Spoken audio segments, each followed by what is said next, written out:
For 3,000 years, an empire killed to protect a single secret. The secret was not gold. It was not a weapon. It was a leaf. Guards were posted on the roads with orders to execute anyone caught smuggling it out of the country. This is the secret history of the mulberry, and the questions its leaf still refuses to answer. To understand why an empire would kill for a leaf, you first have to understand what that leaf could do. The mulberry tree is unremarkable to look at, but its leaf is the only food a certain worm will eat. And that worm spins the most valuable thread the ancient world had ever known. No mulberry, no silkworm. No silkworm, no silk. The entire silk trade, the wealth of dynasties, the fabric that clothed emperors, all of it depended on the leaves of this one ordinary-looking tree. Take away the mulberry, and the whole empire of silk collapses. The story begins in China, where the white mulberry has been cultivated for over 4,000 years. It is one of the longest continuously farmed trees in human history. For 40 centuries, human hands have tended it, shaped it, and depended on it. Legend places the discovery around 2700 BC. A Chinese empress named Leizu was drinking tea in her garden beneath a mulberry tree. A silkworm cocoon dropped from a branch into her hot cup. As she reached in to lift it out, the heat loosened the cocoon, and it began to unravel into a single shimmering thread. That thread was almost a kilometer long, spun from one tiny cocoon. In that moment, according to the legend, the empress understood what she was holding. And an entire industry, an entire economy, was born from a single accident beneath a tree. The tree itself hides a strange power. The white mulberry is one of the fastest-growing trees in nature, and it holds a record that has nothing to do with growth. Its flowers launch pollen into the air faster than almost any other plant on Earth, at over half the speed of sound. The male flowers work like a coiled catapult. When the air dries out, the folded stamens snap straight in less than a 30,000th of a second, flinging pollen into the wind. It is one of the fastest movements in the entire plant kingdom. Hidden inside a tree, most people walk straight past. But it was never the flowers the ancient world wanted. It was the leaves and the worms that ate them. In China, sprawling groves of mulberry were grown for one purpose only: to feed the silkworms whose cocoons became silk. It was one of the first great monocultures in history. And China understood exactly what it had. For thousands of years, the empire guarded the secret of silk with absolute ruthlessness. To smuggle silkworms, their eggs, or the knowledge of how silk was made beyond the borders was a crime punishable by death. Guards lined the trade roads, searching travelers for hidden cocoons. Entire generations lived and died knowing that a handful of silkworm eggs, carried across the border, could cost them their lives. The secret was worth more than the people who kept it. And so silk traveled west along the Great Silk Road, but the secret behind it never did. The finished fabric flowed out. The knowledge stayed locked inside China's borders. For centuries, the world wore silk without any idea where it truly came from. In Rome, silk became an obsession. The wealthy craved it, and it flowed into the empire in enormous quantities. Roman writers complained bitterly that silk was draining the empire of its gold, and at times the fabric was said to trade for its weight in precious metal. Some Roman senators even tried to ban silk, calling it decadent and ruinous to the treasury. But the desire was unstoppable. The empire poured its wealth eastward, year after year, for a fabric whose origin remained a complete mystery to them. For the West believed something strange. Many Romans thought silk grew on trees, like a kind of fruit or cotton to be combed from leaves. The truth, that it came from a worm feeding on mulberry, was one of the best-kept industrial secrets in all of human history. The Roman poet Virgil called the mulberry the tree of gold. He was more right than he knew. This was not poetry. The tree really was the foundation of one of the richest trades on the planet, and almost no one outside China understood why. Then, in the 6th century, the secret was finally broken. The Byzantine Emperor Justinian was determined to end China's monopoly and stop paying his enemies, the Persians, who controlled the silk routes. He needed the secret for himself. According to the historian Procopius, two monks came to Justinian with an extraordinary offer. They had lived for years in the East, in the lands where silk was made. They had seen the worms, the leaves, the whole process, and they were willing to steal it. The monks traveled back to China as spies. They gathered silkworm eggs, and to carry them past the border guards, they hid them inside the hollow cores of their bamboo walking staffs.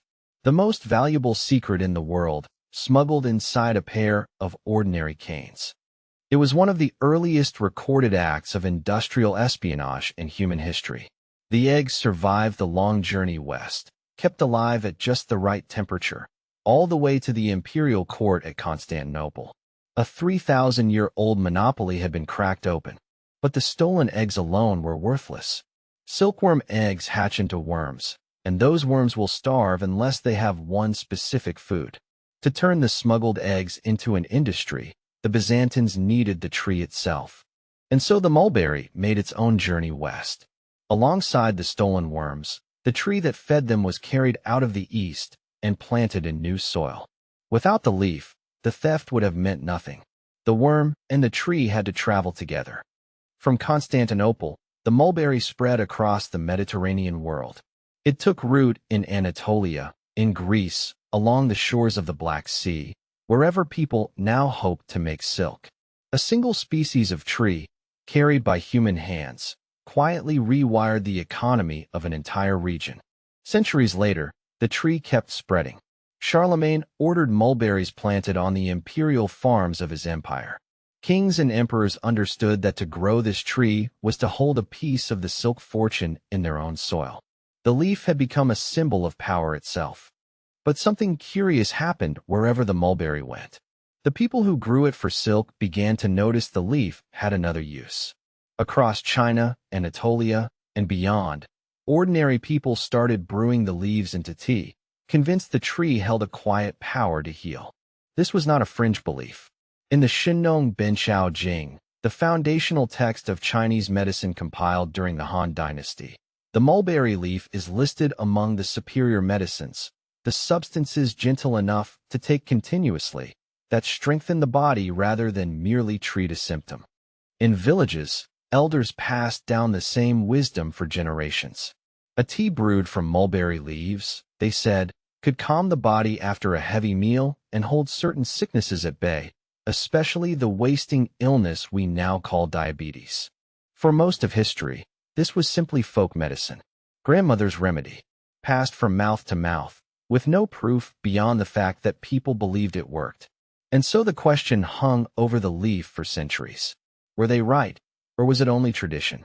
To answer that, we have to leave the village and enter the laboratory, because hidden inside the mulberry leaf, modern chemistry has found something remarkable.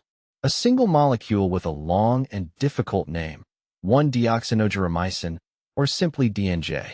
To understand what DNJ does, you have to understand what happens when you eat. A meal full of carbohydrates, bread, rice, sugar, is broken down in your gut by an enzyme called alpha-glucosidase. That enzyme turns the carbs into glucose, which floods into your bloodstream as a spike of blood sugar. DNJ does something elegant. Its shape closely mimics the very sugars that enzyme is built to grab. So DNJ slips into the enzyme and jams it, like a wrong key stuck in a lock. The breakdown slows, and the sharp spike of sugar after a meal is softened. This is not folklore. In randomized, double-blind human trials, mulberry leaf extract rich in DNJ measurably reduced the rise in blood sugar after a carbohydrate-heavy meal. Not in theory. In real people, under controlled scientific conditions. In one study, participants with impaired glucose metabolism took mulberry leaf extract over 12 weeks, and their long-term blood sugar control improved. The grandmother's tea, brewed for centuries on nothing but faith, turned out to have real, measurable chemistry behind it.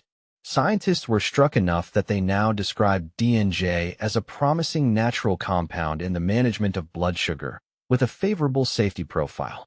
Researchers are still studying it today, trying to understand the full reach of a molecule that villagers were unknowingly brewing 1,000 years ago. And here is the detail that ties the whole story together. The exact same leaf that fed the silkworms of ancient China, the leaf an empire killed to protect, is the same leaf that carries Danjie. The treasure and the medicine were always hidden in the same green surface. So we return to the question that has followed this leaf for 3,000 years. Were the ancient healers right? On their oldest and most specific claim, that mulberry leaf helps steady the body's sugar, modern science now answers clearly. Yes, not magic, not superstition, a real molecule, doing exactly what tradition promised. Two civilizations, at opposite ends of the Silk Road, sensed the same thing about this tree. The Chinese called it the tree of life. Virgil called it the tree of gold. Neither had a laboratory. Neither could name a single molecule. And yet both had grasped, by instinct, that this was no ordinary plant. Think of everything this leaf has carried through history. It built the fortune of empires. It was guarded by the threat of execution. It was stolen by monks and smuggled across a continent inside hollow canes. And all along, folded invisibly inside it, was a second secret we are only now beginning to understand. The mulberry still grows today, in the villages of Anatolia, in the gardens of Asia, along the forgotten paths of the old Silk Road. In quiet backyards and city streets, it drops its berries and launches its pollen and feeds its worms, exactly as it has for 4,000 years. Most people walk straight past it. A common tree, unremarkable, easy to ignore. But you know the truth now. That ordinary leaf holds 3,000 years of history, an empire's deadliest secret, and a molecule that modern medicine is still working to unlock. So the next time you pass a mulberry tree, stop for a moment. Look at the leaves. Remember the empress and her cup of tea, the monks and their hollow canes, the guards on the roads, and the grandmothers brewing their quiet medicine. Remember what empires once killed to protect. It was only ever a leaf, and it was never only a leaf.